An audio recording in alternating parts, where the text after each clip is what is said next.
देखिए क्वेश्चन ये है कि e raise to power minus one इसका डी बाई डी एक्स बताओ, तो इसका आंसर जीरो ही आएगा। क्यों? इसका जीरो क्यों आता है?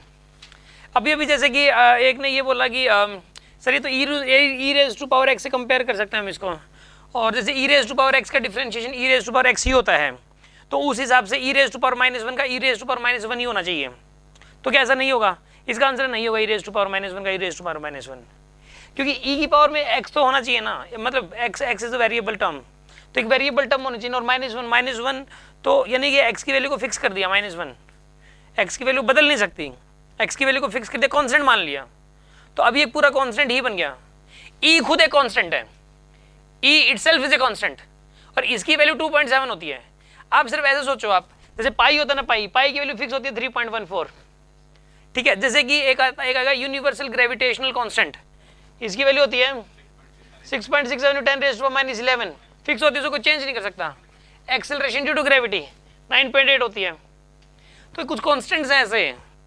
एक आएगा यूनिवर्सल गैस कांस्टेंट आएगा, केमिस्ट्री में पढ़ेंगे आप अभी, फिर उसके बाद फिजिक्स में भी 8.31 जूल पर मोल पर केल्विन इसकी यूनिट होती है। तो कहने के 8.31 फिक्स होता है, इसको कुछ चेंज नहीं कर सकता, ठीक है ना। तो इस प्रकार कई सारे कांस्टेंट्स आते हैं फिजिक्स के अंदर, तो उन कांस्टेंट्स में से ई भी एक कांस्टेंट है, ई भी एक कांस्टेंट है जिसकी वैल्यू कितनी होती है 2.71, ये होती है इसकी वैल्यू।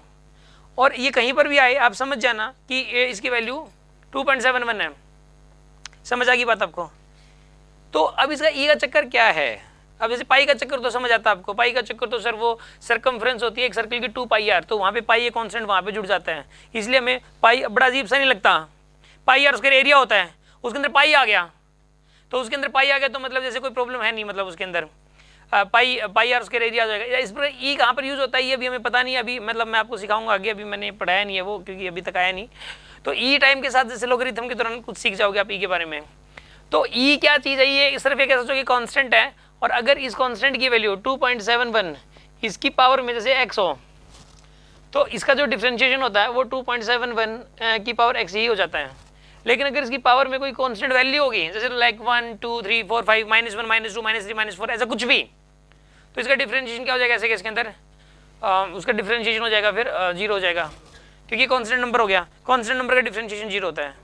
तो इसके अंदर एक क्वेश्चन और है, e टू द पावर 2 ई का स्क्वायर, इसका डिफरेंशिएशन पूछा गया आपसे, ई स्क्वायर का डिफरेंशिएशन पूछा गया है, तो कितना आएगा? ये 0 ही आएगा ई स्क्वायर का डिफरेंशिएशन। ठीक, कोई डाउट हो तो बताइए आप इस बात में ना।